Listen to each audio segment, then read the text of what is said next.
That's not it.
Or why not release it?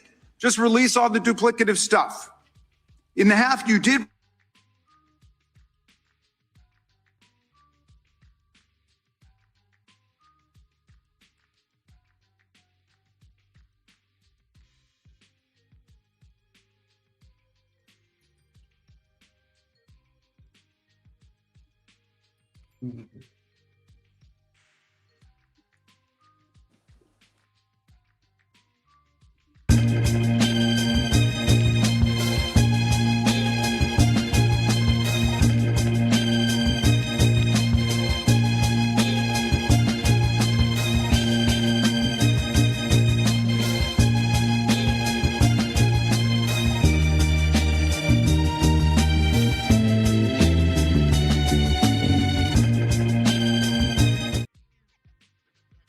Or your loved ones actually have met with the Department of Justice and provided testimony and evidence?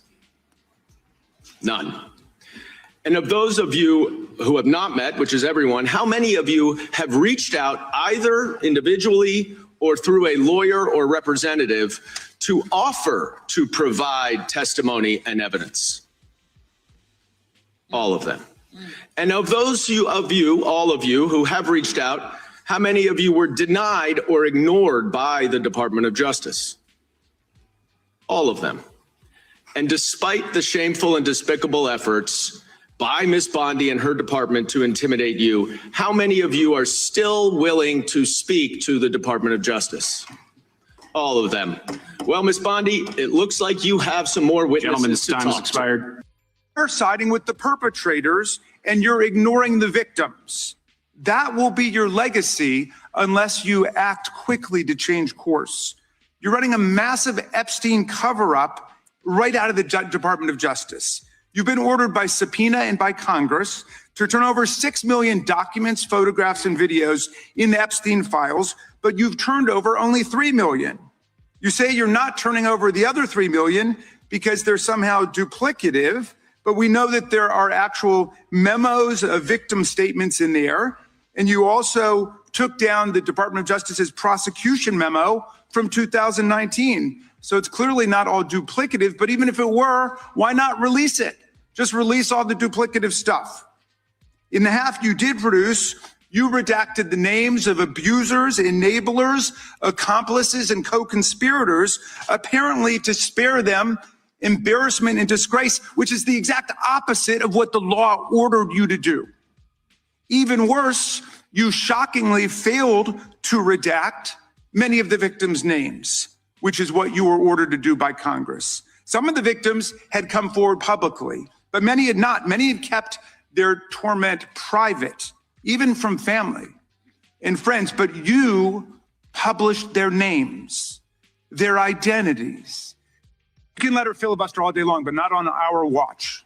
Not on our time. No way. And I told you about that, Attorney General, before you started. You don't tell me. Yeah, I did tell you because we saw what you did in the Senate. You're a lawyer. You're not even a lawyer. Committee will be in order. Time, and I should get back at least 45 seconds. We will give you a few more seconds. I said that already. 45 seconds. Okay.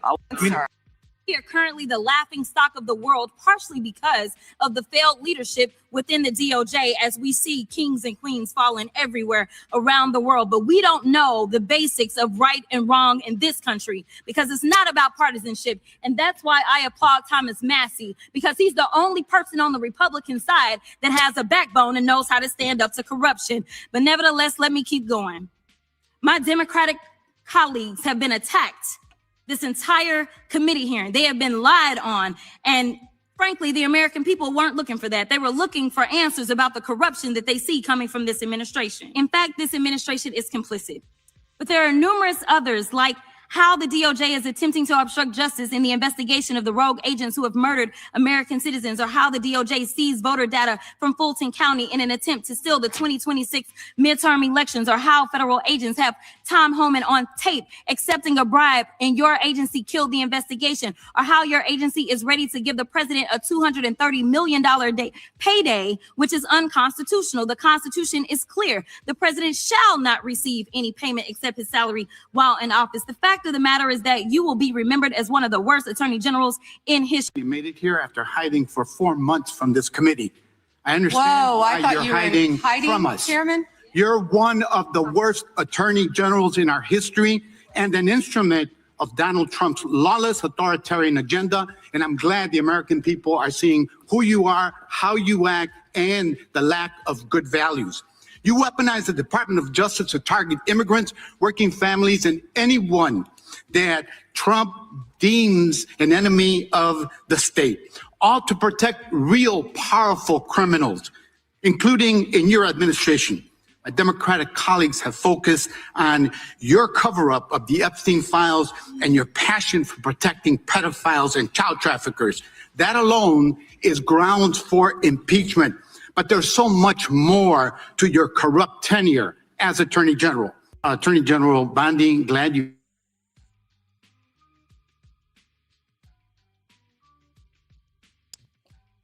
Unmute yourself, Dallas. Good morning and welcome to Black Press USA's morning show, where we bring you the headlines and the culture. And I think the biggest headline coming out of yesterday was that committee hearing in Pam Bondi. Welcome, Dallas FOWLER, to Black Press USA. Greetings and good morning. It's an honor to be here with you. Pleasure. Right. So let me tell you a little bit about our co-host this morning, family. She's a former Los Angeles commissioner, a longtime political consultant, and she's also a contributing writer for Pursuit Magazine, a Black-owned publication headquartered in Toledo, Ohio. It is a swing state, of course. So Dallas, yesterday, the heat was on Capitol Hill. It was hot. Well, it was hot for one individual. It was hot for the Attorney General. For sure, for sure. I mean, that so many clips came out of the hearing from various individuals. We didn't get to them all, but Ted Lieu had something very instrumental to say. And I don't know, Greer, if we can cue up that video that you shared with me last week from when Ted Lieu said some very damaging things about Donald Trump. I think that clip is important to play too, because he actually questioned Pam Bondi yesterday about those allegations about Donald Trump and underage children. But what were some of your takeaways from yesterday, Dallas? Well, I love the interaction that my Congress member, Sidney Kamlager, Dove, had with Pam Bondi, just in terms of highlighting not only the victims, but the information that has been redacted and taken off of the Department of Justice's website in terms of the data and the statistical information that shows there are far more white attacks, domestic terrorist attacks from right-wing Republicans than there are anyone from the left wing. And that's critical information when they continue to purport these lies and these half-truths. And of course, Congresswoman Jasmine Crockett laid it out for everybody. She did not require any responses from AG Pam Bondi because we had heard enough of her. And she had proven even to Congressman Ted Lieu that she had no intentions of telling the truth. And at that point, I felt like she should have been held in contempt because we all could clearly see from these files, redacted or not, that there is plenty of evidence to show that the president has been engaging in this sex trafficking ring. I think Greer has the clip queued, so let's take a look at what Ted Lieu had to say from last week. Republicans so interested in Bill and Hillary Clinton is because they're trying to distract from the fact that Donald Trump is in the Epstein files thousands and thousands of times. In those files, there's highly disturbing allegations of Donald Trump raping children, of Donald Trump threatening to kill children. So I encourage the press to go look at these allegations. And I'm highly disturbed that Deputy Attorney General Todd Blanche just got the law wrong. Yesterday, he said essentially that it is not a crime to party with Jeffrey Epstein. Well, that's actually not correct. If Jeffrey Epstein was human trafficking minors for these sex parties, and you show up and patronize the establishment at that party, yes, you're guilty because patronizing is part of the law, of the federal sex trafficking law. So Deputy General Todd Blanche just got that wrong, which maybe explains why they aren't investigating all these folks, including Donald Trump. He needs to read the law and investigate these people. He also needs to resign, not only for not knowing the law, but a massive, not only screw up, but the biggest privacy violation in history. They release a lot of pictures of minors unredacted, just violated the privacy of these girls. It is uncalled for what they did. The one thing that they could not do under this law was to invade the privacy of these women now who were girls at the time who were victims of sex trafficking. Also, just gross negligence on and shame on Pam. She was saying shame to the members of Congress, but shame on her. You know, she wouldn't turn around and look at the victims, never acknowledge them. And then, you know, just echoing what Ted Lieu said, the congressman member out of California, that they released photos of the young women. And nobody is talking about that the files say that Donald Trump raped young women.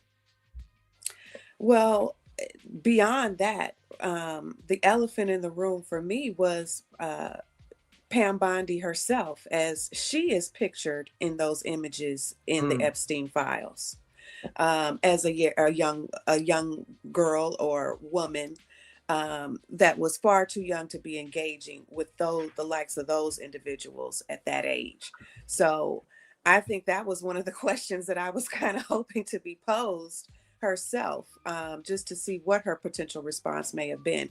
But at this point, it is clear that this administration has no will whatsoever to actually do the work to prosecute these victims and represent the rest of the United States of America, where we are all clearly, no partisan involved, want to know and get to the bottom of this. And now that all of the files have been released, how do we move forward when we have monarchies, princes, queens, princes, all being held accountable around the world, and here we sit in the United States, still having to be at square one conversations in terms of how to move investigations forward and move prosecution forward.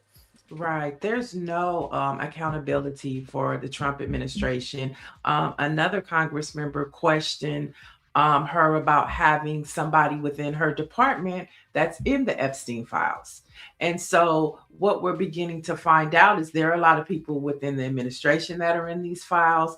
And there is going to be, how do you get accountability from a lawless administration? I mean, that is the question, because that's the question. How do you get accountability?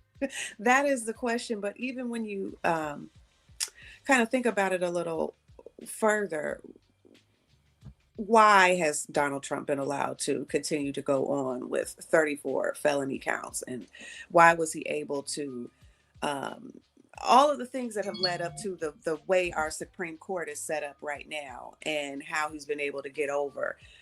It is white supremacy. That is the basis of our and the founding of our country. And that has been able to permeate for years. I think America is tired. I do believe the next generation, from Generation X and forward, are not tolerating this. And I think you're going to see more people responding and doing the work. But the best thing that's happening right now is the Republicans are losing their majority in the House. And because of a recent Congress member retiring out of North Florida, we are now there. The Republicans are going to drop to 217 members. But here's the question: how long will it take for DeSantis to call a special election, or is he going to tease it out? Because he could call a special election immediately, right? And we can get that. See who's going to take that seat. It would behoove them to call the special election. They won't be moving anything policy-wise until that happens. So I think there'll be a lot more pressure on him from the White House to do so. Yeah, I think that's a good thing to point out. But it's just like so, and I think we might not see Bondi accountability, but it's important. I've always said, even though it seems like we have no power, these types of hearings and conversations for the American people to see how they're actually operating, putting them on the stand to answer questions. I think that a lot of American people are concerned after yesterday's testimony, because the lack of just empathy she had for those women behind her.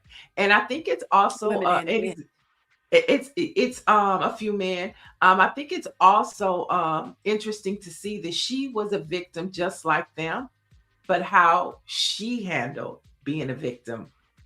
Where she doesn't want any accountability. She just wants to be still with the guy.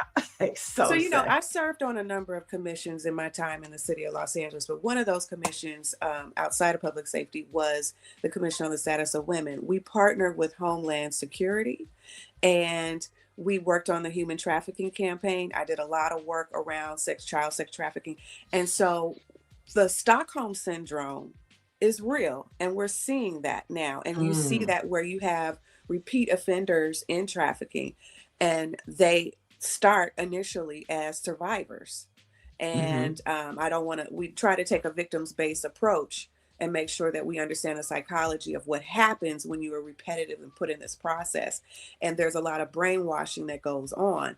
And I believe that AG Bondi is brainwashed. And she definitely looks like brainwashed. Right. She was like, they were, she said, have you seen the Dow?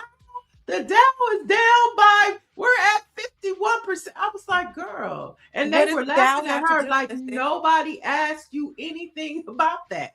We didn't ask about the economy, but if you want to talk about the economy, the stock market has crashed twice since the president has been in office. Since his first year in office, the stock market has crashed twice. And that's both markets, the crypto markets, the Dow, it doesn't matter. So how do you explain that, AG Bondi? That wasn't even the question at all. And then back to my rep, Conlager, when she asked her all of her questioning, her response was about Culver City and how Culver City is a part of her district. Well, just for everyone who is not in the Los Angeles area, Culver City does not have a crime problem. Crime is down there as well. So there was no need for her to be asked. Yeah, but I think that's the ignorance of her, because when our Congress member Sidney Kamlager was talking about put the data back up about white supremacy, she referred to Culver City, but that just shows you how uninformed they are. Because if she really wanted to stick it to Sydney and talk about, if you're talking about crime, I hate to say it, but, say the Crenshaw district or Leimert Park, or, go for the jugular. But for you to go for Culver City, it's like, girl, you don't even know her district because you're picking your voters. You're calling your voters. Right. So clearly, and even in South Central, even the South Central part of Sydney's district, the crime is down. So her whole agenda clearly, and by her staff, was with these prepared cue cards that she had on every member so she could have some type of irrelevant comeback that had absolutely nothing to do with the topic at hand, which of course, I won't say the ranking member, but it's not the ranking member, it's the majority member leader of that particular committee is allowing her to do that. But he found it quite comical. He found it, and the thing is, he was laughing at her too, like giggling. He thought it was cute what was happening. But you brought up white supremacy, and I think that pedophilia goes along with white supremacy. Taking advantage of women goes along with white supremacy. So it's not just, hate crimes, it's gross crimes too. And it's all connected to white men in power. That's what it's summing up to look like. It's coming around to the preservation of white supremacy. I mean, that is all this is boiled down to at the end of it. But when we really look further, I know that there are a lot of people that are watching this and saying, well, what do we do? How do we get out of this? And of course, it's always showing up to the polls, and be ready, get your community ready. But then it's going to have to go further. We have to it's going to be time for people to march and be at that Capitol and be in front of that White House to say enough is enough. And see, what I know a lot of Black people have been like, hey, we voted in 2024. Good luck to the rest of y'all. We're sitting this out.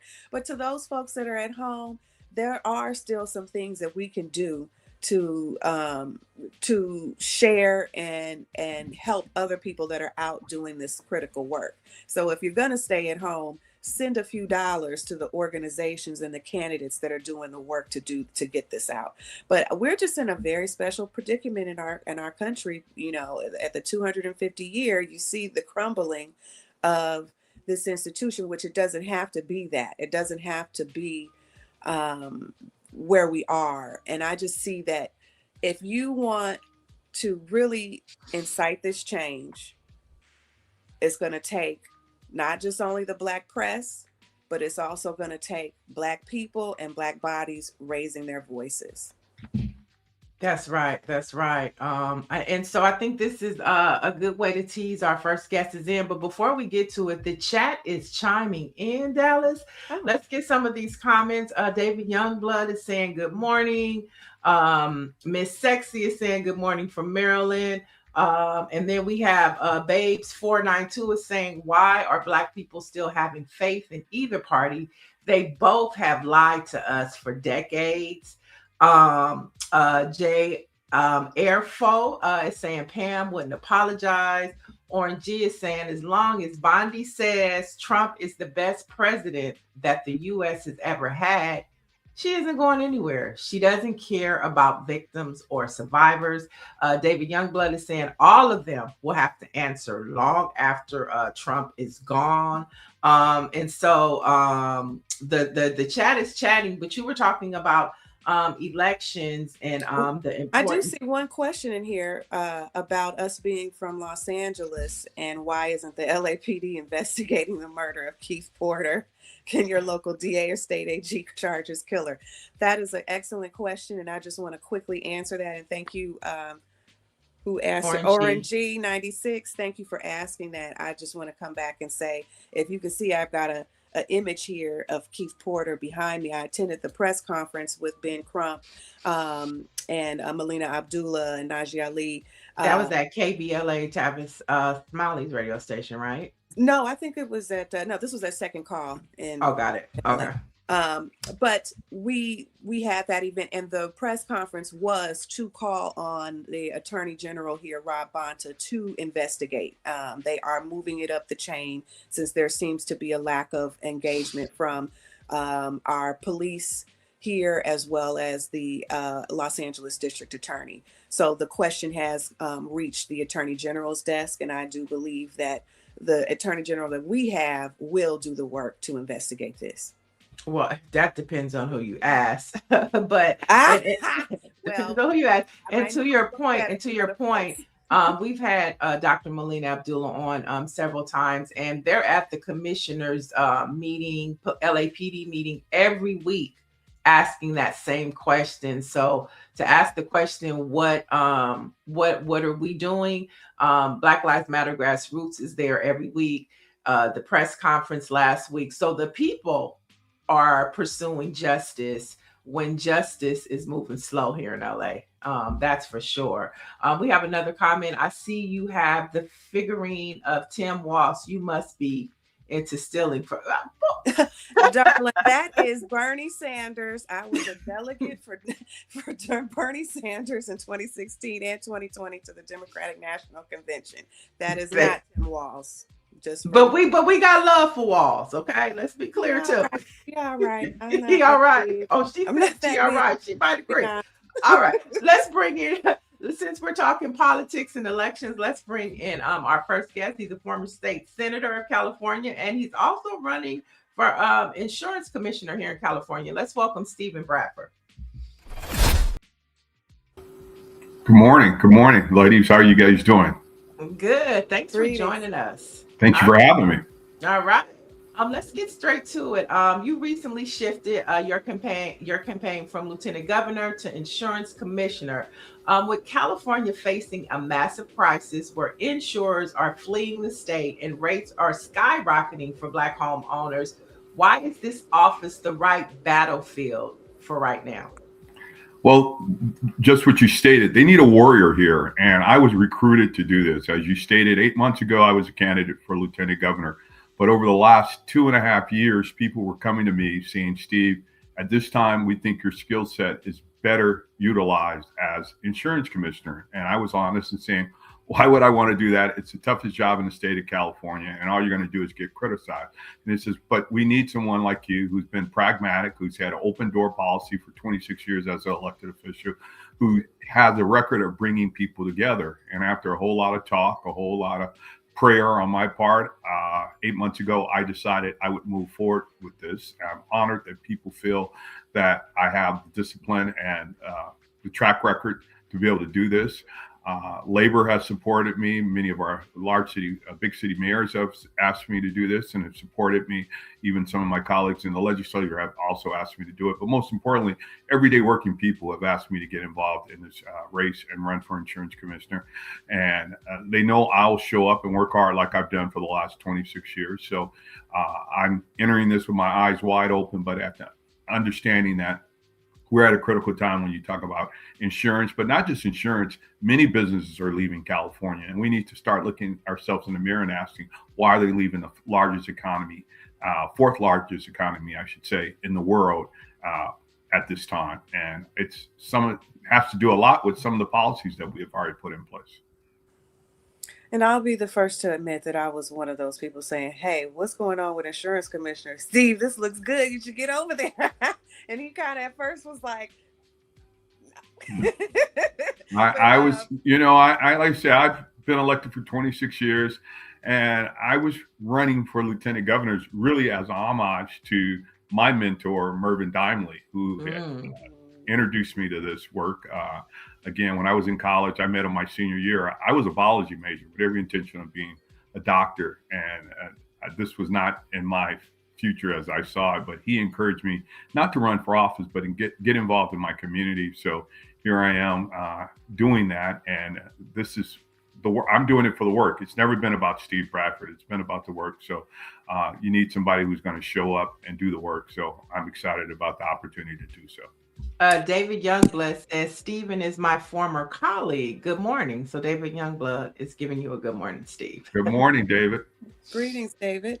All right, I got the next question here. So the last session of your term in the legislature, your landmark SB 1050, which was compensating for stolen land, you had a couple of reparations bills that came forward, as well as SB 1403, creating the Freedmen Affairs Agency, which both ultimately were vetoed, and one was vetoed and one was pulled by the Congressional Black Caucus, Legislative Black Caucus in California. And how do we keep the momentum? I know there's been another bill that was put forward that was fairly similar, and it did pass. But what's your take on some of the bills that have come forward in the last session, and how do we keep the momentum for moving these bills forward? Well, as the old saying, you should strike when the iron's hot. We were in perfect position a year and a half ago to deliver what the folks of California, as well as the nation, thought was needed for reparations. As you stated, 1050 was my bill dealing with the racially motivated taking of property from African Americans, as I was able to return that property to the Bruce family that was stolen in 1924 in Manhattan Beach. And that bill would have done created similar opportunities to return property from African Americans, not just African Americans, because it was race neutral, of people who have had their property stolen. Last year, my former district director and now assemblyperson, Tina McKenna, did the bill herself. She reintroduced it again. And again, the governor vetoed it. I was disappointed for that, but so be it. 1403, which was the Freedmen Affairs Agency, or whatever you want to call it. I served 2 years on the Reparations Task Force. And one of the things I was clear in those 2 years is that if it's not in the budget, it doesn't exist. I was able to get $12 million for reparations, even though that's a drop in a bucket, but it was a starting point. And if you didn't have some interagency, because we have a Native American Affairs, we have a Asian American and Native American Affairs Agency, I said we needed a Freedmen's Affair or some kind of registry in order to do that. My bill didn't move, 1403 didn't move, because I didn't take the governor's amendments, because the governor's amendments turned it into really a study. It turned it over to the CSUs, which I truly support, but we'd already done that work. So it didn't create the real agency that we needed. And so the study that he was requesting was the lineage study. Has that already been done? Did I miss that? No, it hasn't. I mean, but lineage, as you had some of the people who testified during the reparations task force hearings, as well as those bills that move forward, is done by genealogists. And we had a bunch of Black genealogists already on board. Even at Cal State universities, you're going to need genealogists to do this work. And even without that, I also had a working agreement and understanding with the Mormon community. They have some of the best documentation on genealogy and lineage and history in this country.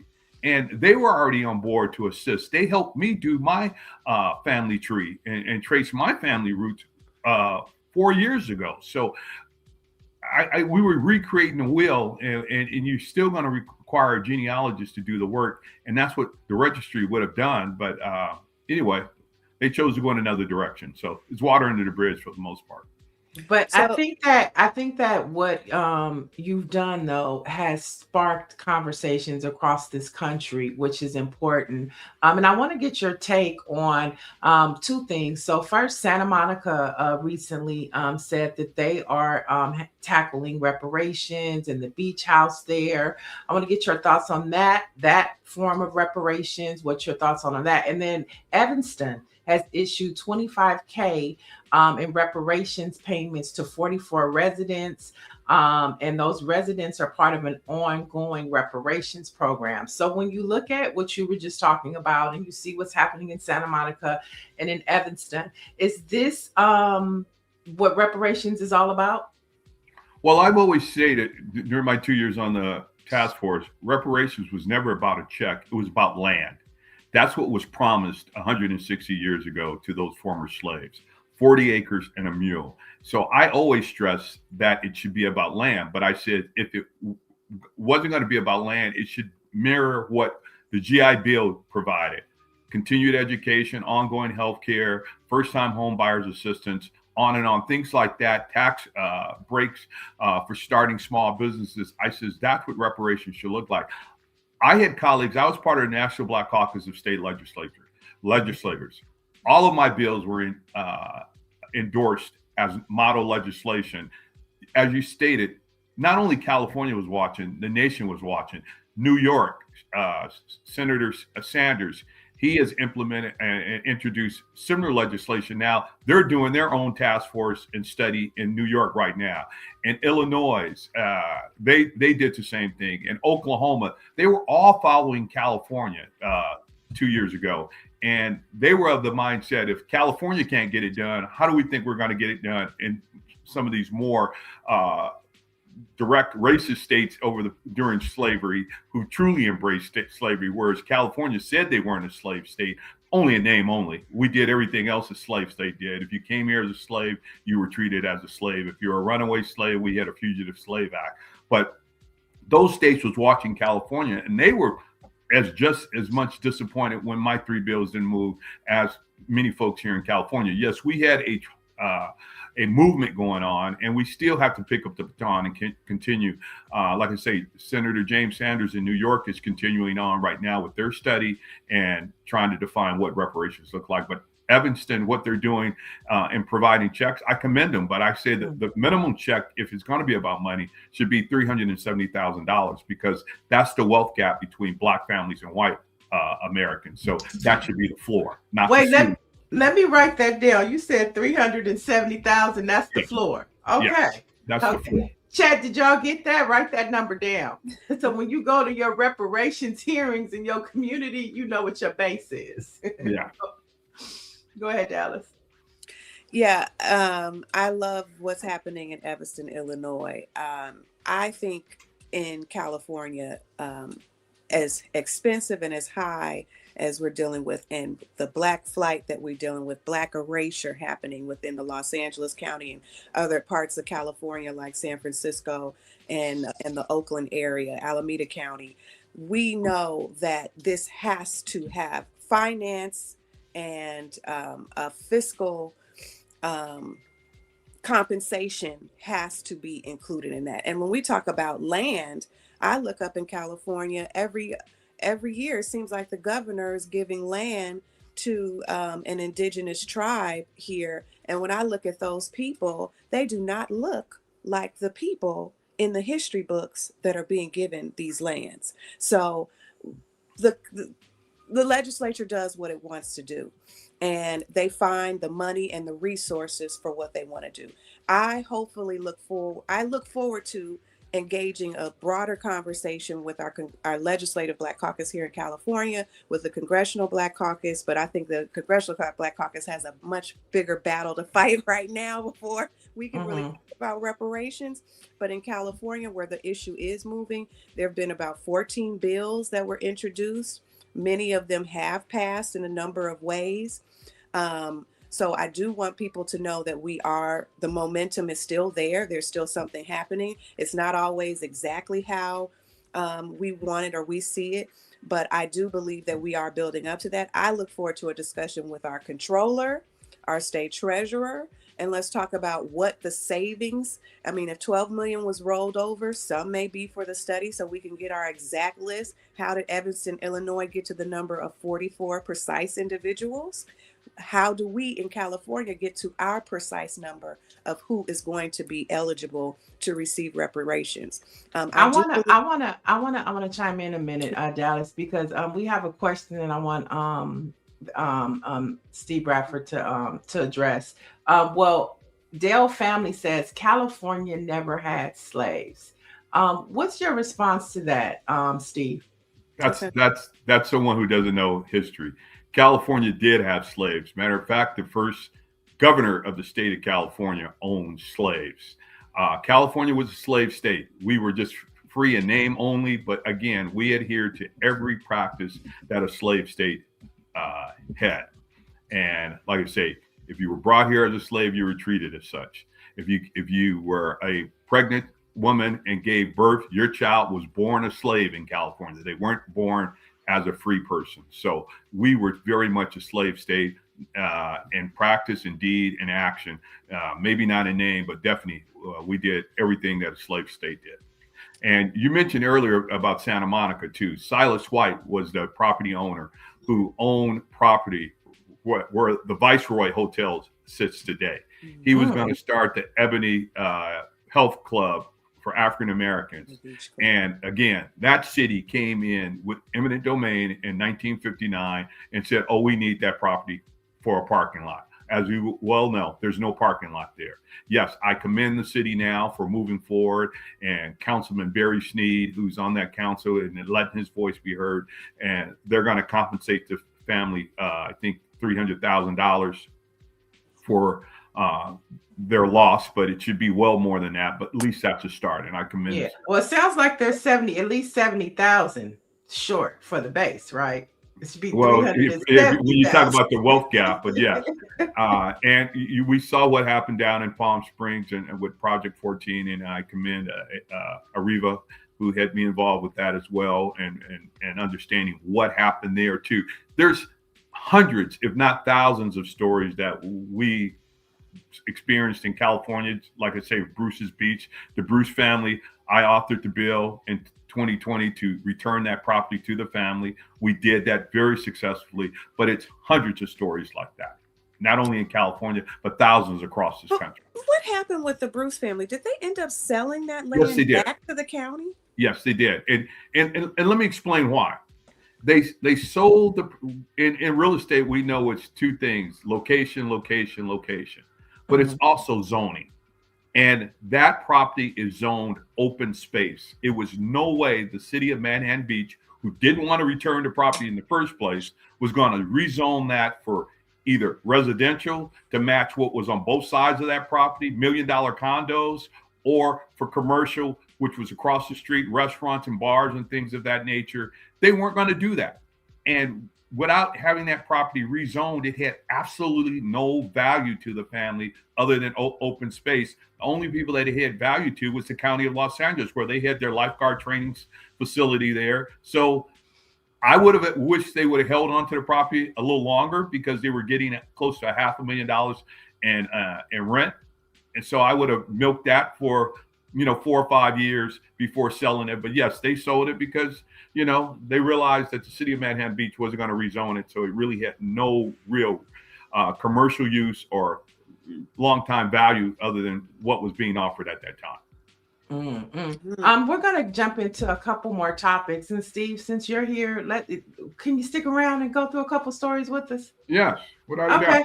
All right, so let's jump into this next story. The CBC is forming a new coalition with civil rights groups to fight Jim Crow 2.0 policies. Now, the National Pan-Hellenic Council and several national civil rights organizations joined the Congressional Black Caucus yesterday for a press conference at the Capitol to address the impact of Trump administration's policies and rhetoric on Black Americans, and to highlight how Black leadership is working collectively to respond. Take a look at what the president of the NAACP Chairwoman Clark said. For putting this together. At NAACP, we stand in solidarity with all of the organizations here today. 100 years of Black history. History is something that we should learn from, not repeat.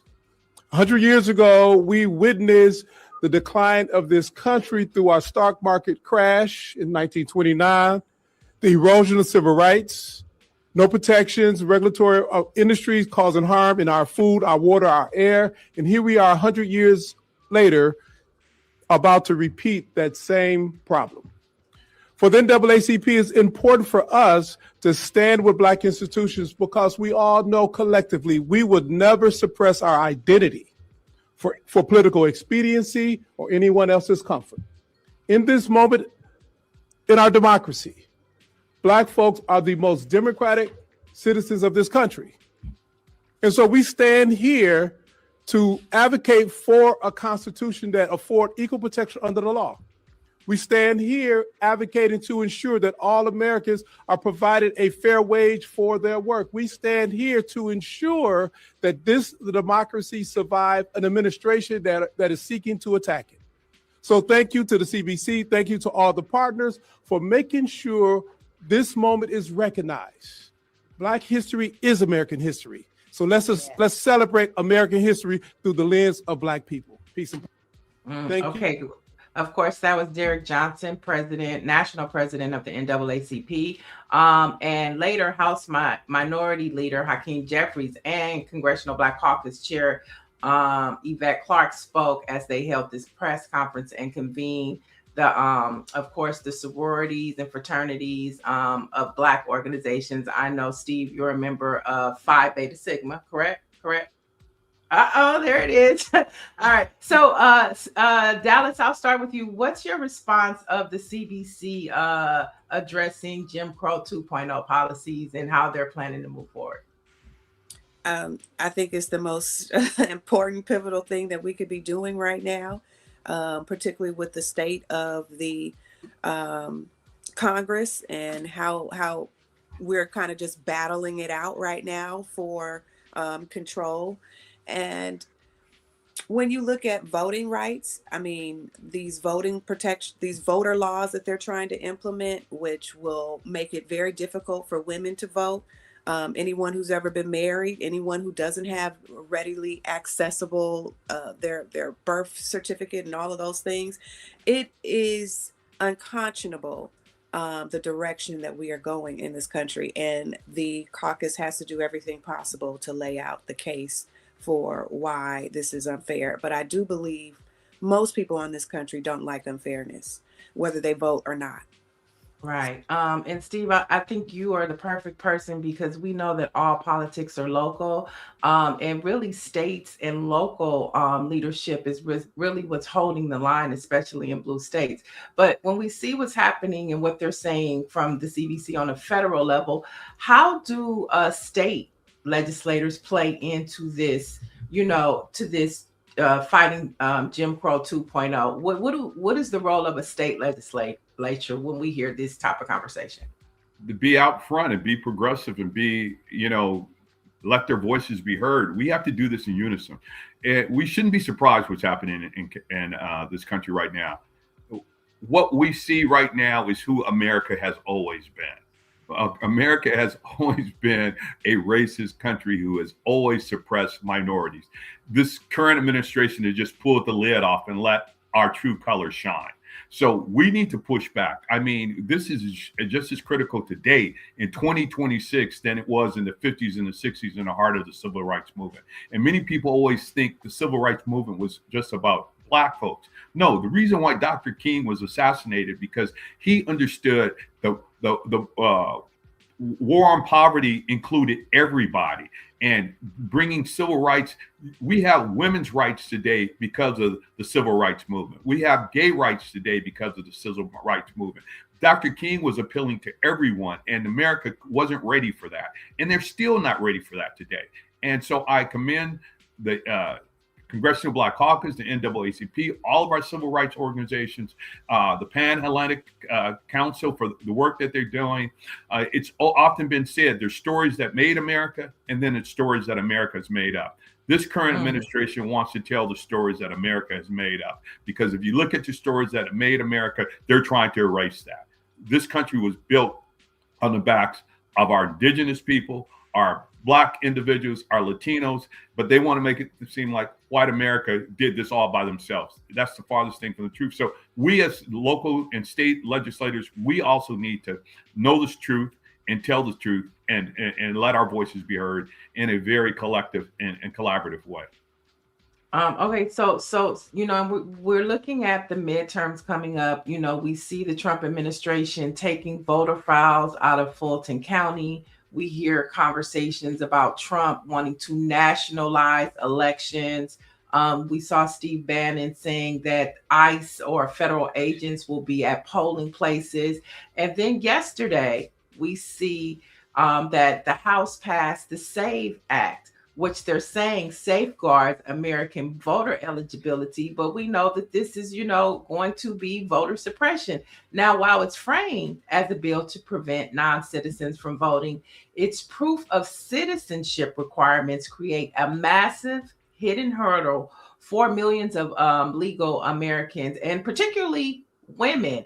Now, under this law, if a woman goes to register and her current ID, Jane Smith, doesn't match her birth certificate, Jane Doe, she could be required to provide a paper trail of marriage licenses or divorce decrees in person to prove her identity. And we know the list goes on, and it's all about the devil in the detail with this policy that they've just passed.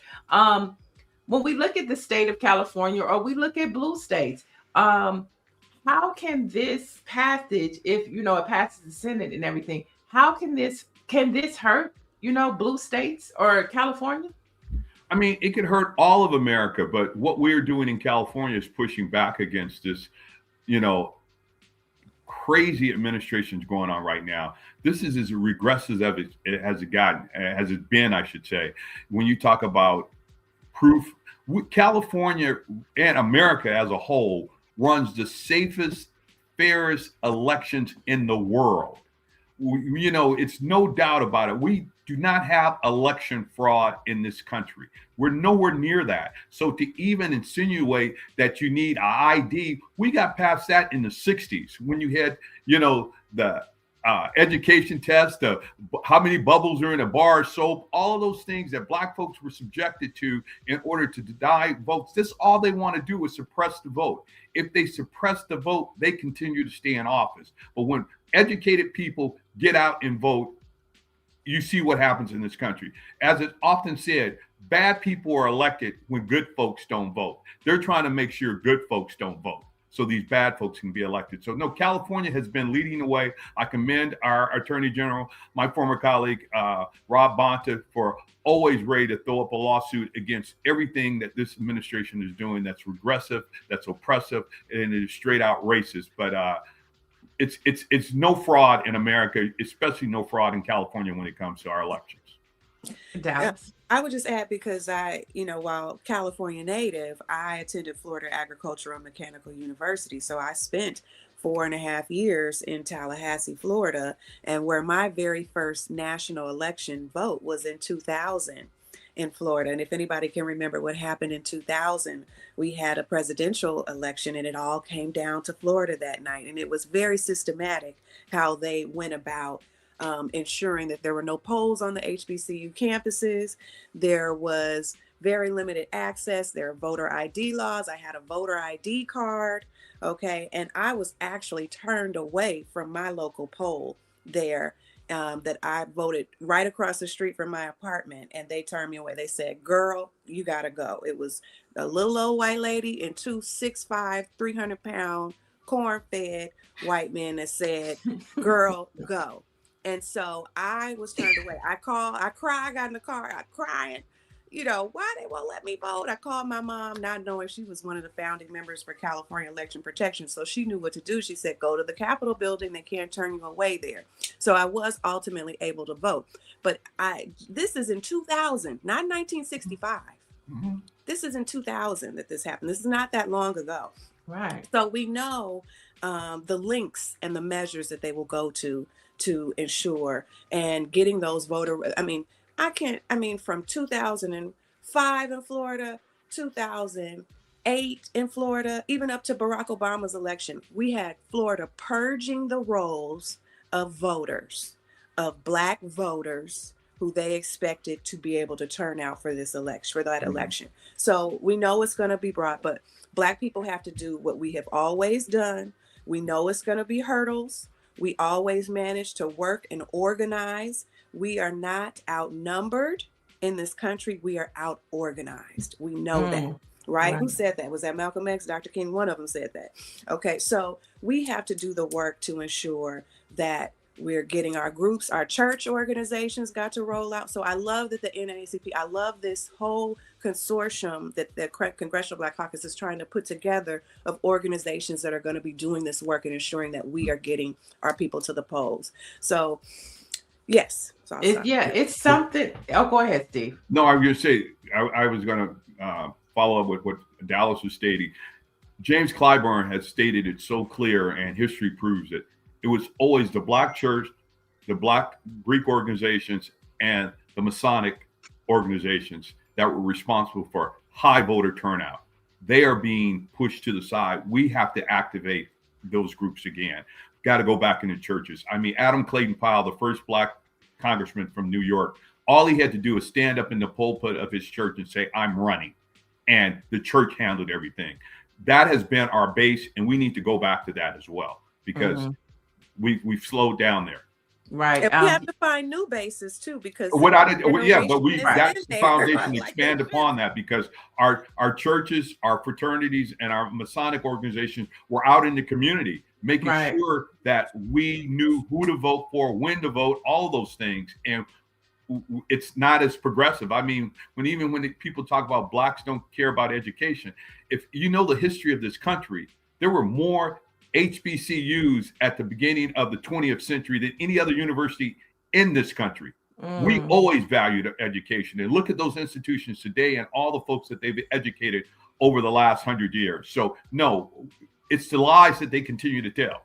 Right. And it's something about papers. I was, just a week or two ago, Christine Omi was talking about make sure you have your papers. It's just something about this administration, and they want you to carry these papers around. Before I get to our poll, because that ties to our poll, but Mike V, Steve is asking, have any of your bills or legislative proposals been attacked by the administration or its movement yet, like PBI, predominantly Black institutions, for example? Well, yes and no. I mean, as my last year in the legislature, I passed Black serving institutions. That allows colleges and universities to have an enrollment of 10%, a minimum of 10% or 1,500 African American students to apply for this designation and be granted. I'm now on that board that reviews the applications of these colleges, and it's about identifying these colleges and universities that are welcoming and accepting to African Americans. Right now, they're afraid that they can't get funding for this program, even though we didn't ask for funding when we stood it up. Matter of fact, today was supposed to be a board meeting. It got canceled at the last minute. That's why I'm able to do this with you this morning.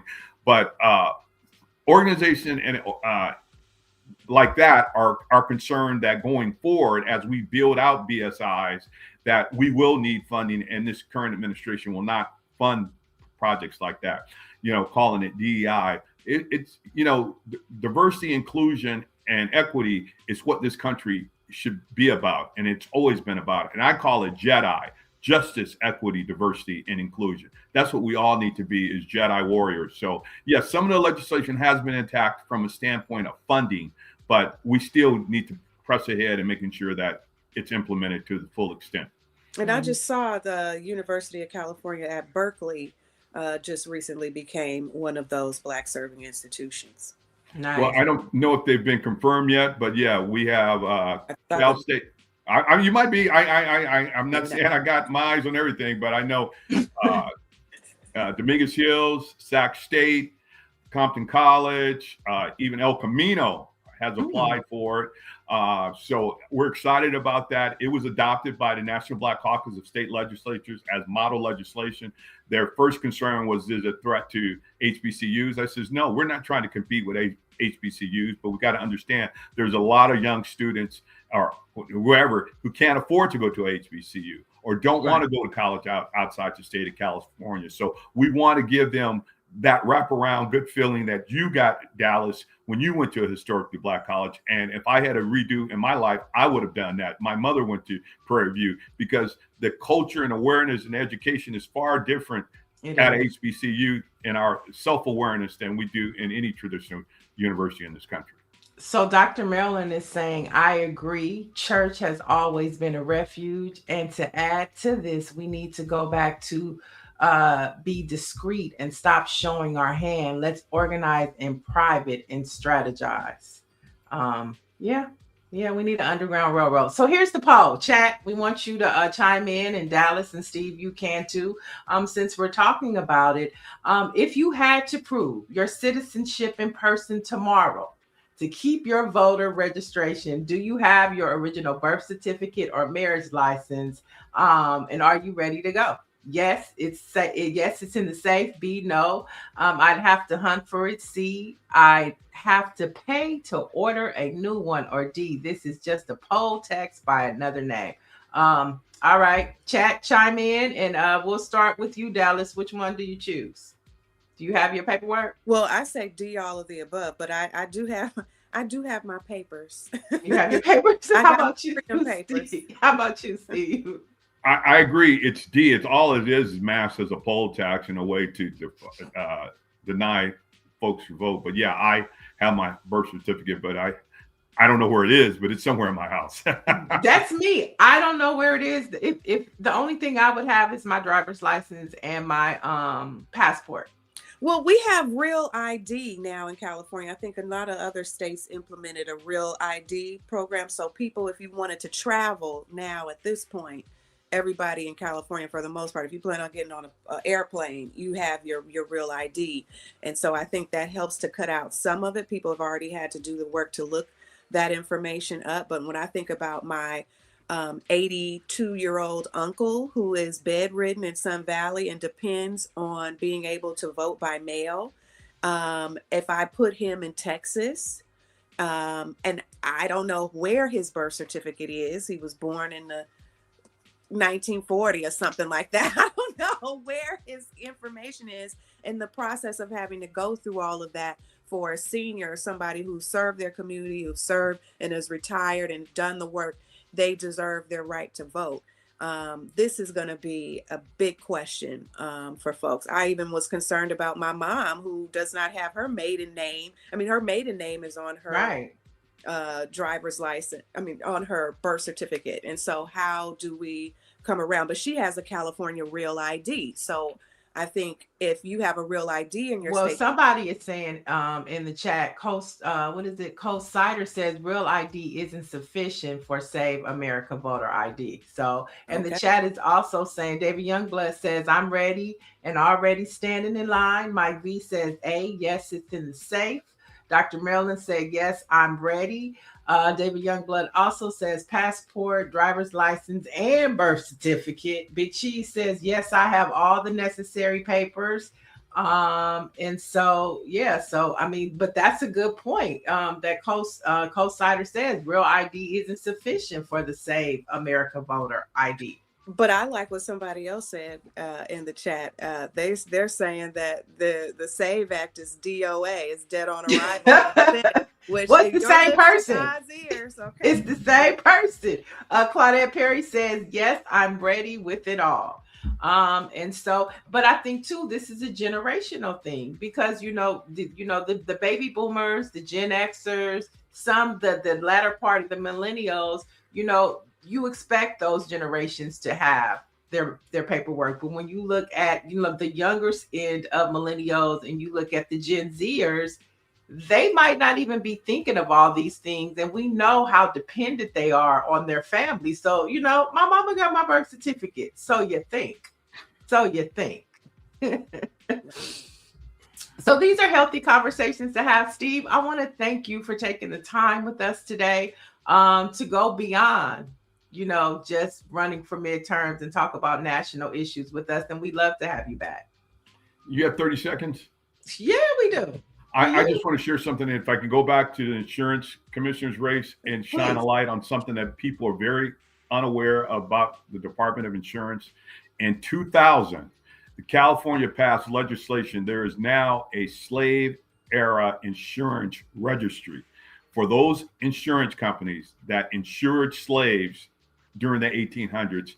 They need to bring forth all of that documentation in order to help those former slaves or their ancestors with their genealogy, with any of the harm and helping stand up reparations. As your next insurance commissioner, I'm going to make sure that that agency within the Department of Insurance is stood up. Very few people know that existed. It's been there now for 25 years, but has got very little attention. So that's another tool that we can have, because insurance companies were just as guilty as our mortgage companies and our banking in redlining and denying individuals the right to own homes, and understanding again that all those slave ships were insured. And the majority of those large plantations had insurance on their slaves. And I said that reparations was not about checks, but know who did get checks after emancipation? Those slave owners who had their slaves insured. So they were paid. I want folks to know that registry exists. David Youngblood says, bravo, Steve. Is that just California? Yeah, we just passed that in California, like I say, but it was 25 years ago that we stood that up. Slave era registry of insurance. But insurance companies, if you do the history of all those insurance companies, many of them that were existing in the 1800s, they insured those slave ships. Thank you. Insured the slaves. And the slaves as well. Exactly. I mean, this is refreshing because as we look at all of the madness that the Trump administration is spreading across this country, the one thing I love about this show is that we talk to people who are actually still doing the work and show that hope is alive. And so, Steve, you just ended on a perfect note. Hope is alive because people, Black folks, are still in office on local and state levels. This is perfect example of why representation matters. So good luck to you, and we would love to have you back as we draw closer to Election Day. Look forward to it. Thank you, ladies. Appreciate it. All right. Keep up the fight. Peace and love. All right, just a few more headlines to get through. Urban One, which is one of the largest owned Black distributors of urban content radio stations, owned by one of my mentors, Kathy Hughes, has just launched its One Vote Representing the Vote, which is a multimedia campaign. And the initiative is designed to mobilize Black voters for the 2026 midterm, focusing on the power of the local ballot.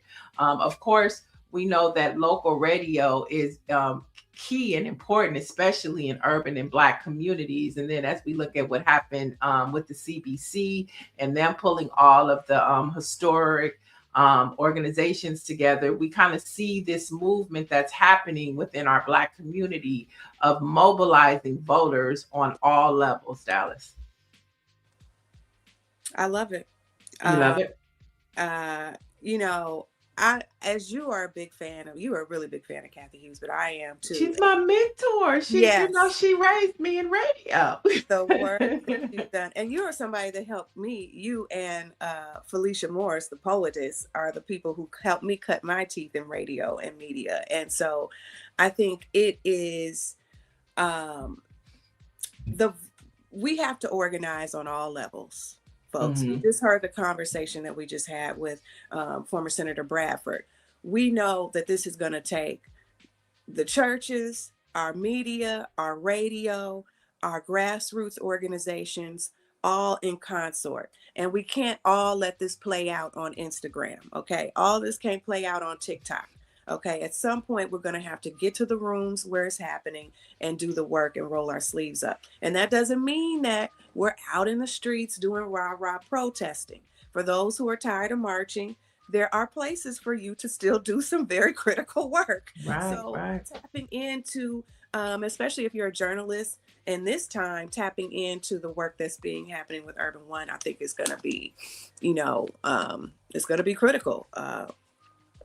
It's critical. Urban One, which is radio, largest distributor of radio for Black America. You have the Black Press, which we are representing right now, which is 199 years old.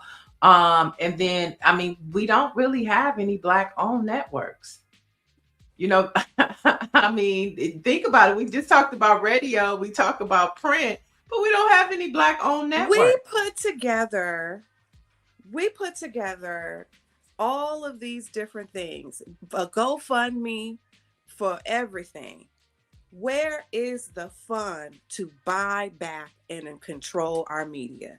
How do we buy back? Because I believe truly, if Black people just decided everybody's gonna commit $50 a month, I believe in 5 months we could buy back a BET or a Viacom and be able to have some autonomy in our media. And I think that's the scary part for me now, is that we had that and now we've lost it. And so I think, but the best part of streaming is you have the griot, we have Black Press USA, and how we are able to tap in and make sure that we have stronger over the top programming that we can easily connect through to our devices. So with that being said, please like and subscribe, Black Press USA. Follow us on all of your social platforms. That's Black Press USA on Instagram, on Facebook, on Twitter. Support Black media. And because when you support the Black press, you're supporting over 200 Black-owned newspapers across the country. So when we talk about local connection, you have Urban One, these local radio stations, which a lot of Black people still listen to. You'd be surprised how many Black people or urban communities don't have apps. And radio is their form of listening pleasure. And so, yeah, please support us, Black Press USA. A couple more stories before we get out of here. One is from one of our affiliates with the Black Press, but this one right here is about what's happening this week and this weekend. The NBA All-Stars this weekend in Los Angeles. And Ludacris is set to headline on Saturday ahead of the dunk contest.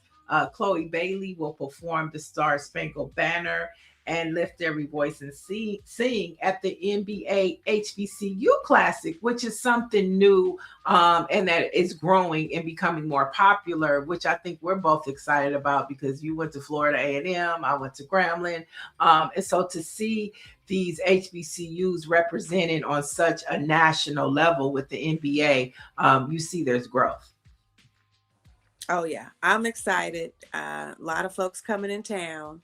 I think I think there are a number of events happening. The Legends, NBA Legends is having a kickoff with the Retired Players Association. And they're going to be in my council district in my neighborhood in Adams at the OK Player event. So you can go to the Retired Players Association. They are having an event in conjunction with my councilwoman Heather Hutt out of the 10th Council District. Oh, that's your councilwoman too. Okay. And she is the first Black woman to represent that district in the history of the city of Los Angeles. So I think it's great that she has found ways to tie them in. I never could imagine NBA All-Star. We've had a couple here in Los Angeles, but I could not imagine them having an event in community. That's a big deal. Also, the Jordan has a practice facility or some kind of Crenshaw, thing. at Crenshaw, right? And they're going to be taking over. Nike's taking over Crenshaw High School for the weekend. They're going to have all types of games and tournaments out there. Complex is doing something at the Art District. So I mean, LA is about to be on fire this weekend.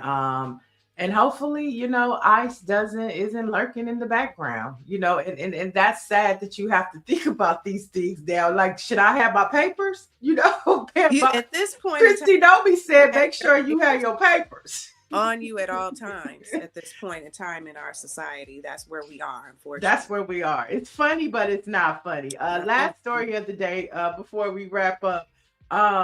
Where are we at? Oh yeah, so this next story comes from Black Press USA affiliate, the Atlanta Voice.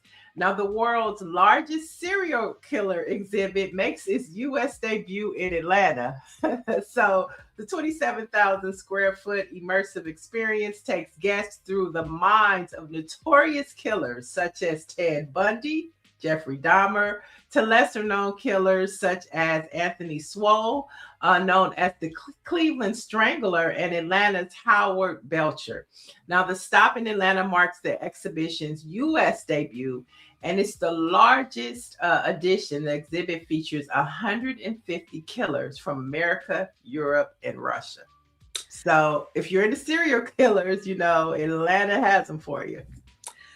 Very interesting, Atlanta. That's an interesting way to document history. But the Atlanta child murders, I mean, there was a documentary on that. I was too young to understand what was happening when that was actually going on. But I think that's one of the few instances of like a Black serial killer that you hear about. So that'll be interesting to see. But I know what they're going to really exhibit, which is who the makeup of the typical serial killer is. And Right. I know for me growing up, it was the Night Stalker. The Night Stalker was looming around out here, and I was like, "Whoa!" Yeah, it was so scary.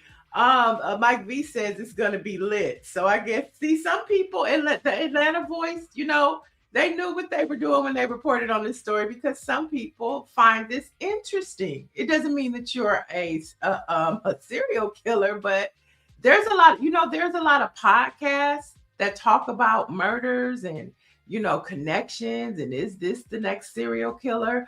So people find this fascinating and interesting to them. I know, what was the name, Dallas, of the strawberry killer from Figueroa?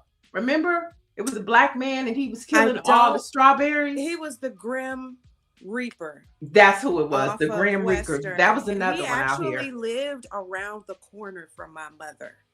The Grim Reaper. He lived down the street from my grandmother. My grandmother's off of Broadway, and one of the 120th streets. So he had a place off of Van Ness in 82nd something. He was like around here too. So people who knew him, a lot of people knew him. So it was one of those things. There he is, right there. He is. The Grim Reaper. Mm-hmm.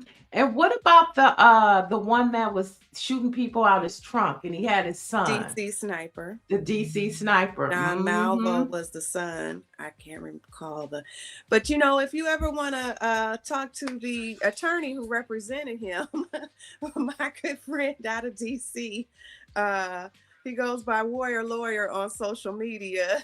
Oh gosh. He represented the DC Sniper. So there are there he is. Everybody deserves representation, no matter what. And he was the attorney that did that. So, all right, but to read more about this this presentation that's happening in Atlanta, this exhibition, you can head over to the Atlanta Voice, which is a Black Press USA paper, to learn more if you want to check it out. Before we get out of here, we have some Black facts. And on today, February 12th, 1909, the NAACP was officially founded in New York. The founding 60 members of the NAACP were prominent white descendants of abolitionists and African Americans, including W.E.B. Du Bois, Ida B. Wells, and Mary Churchill Terrell. So today we remember and we celebrate the NAACP as we start at the top of the show, hearing words from the current president, Derrick Johnson, as this organization continues to fight for the liberation of Black folks. I think they tried to play with Ida B. Wells a little bit on getting on that board as a founder. They always play with Black women. We always, all our life, we had to fight. And the fight continues. All right, chat. We'll be back tomorrow. We have a real treat for you tomorrow. Al Reynolds will be here tomorrow, along with the designer that designed the Haiti uniforms for the U.S. Winter Olympics. Stella will be here along with Al Reynolds. And of course, Dallas will be back. So stick around as we continue to inform, inspire, and uplift Black culture right here at Black Press USA. Thanks, Dallas. Thank you for having me.